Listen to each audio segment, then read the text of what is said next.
In this video, I'm going to show you how to add 1Password extension to Chrome. So the first thing you want to do here inside your admin console in 1Password, you want to go to the top right, click on your name, and then from here click on Setup Another Device.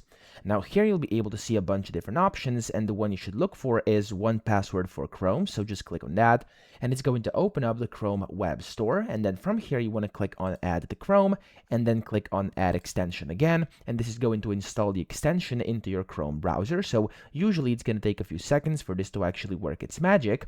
And then whenever that's done, you'll be able to see, you'll be able to find your extension under the Extensions tab over here. So any second now, there we go. It says it has been added to Chrome.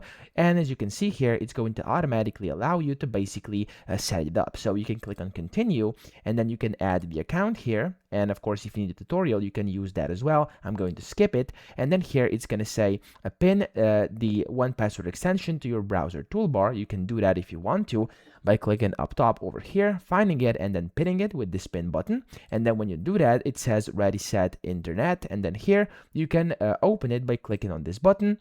And as you can see, there we go. It's automatically connected because I've installed it right here from my account. And that's pretty much all you have to do to set this up. So I hope this video helped you out. If it did, please subscribe to the channel and help me out as well.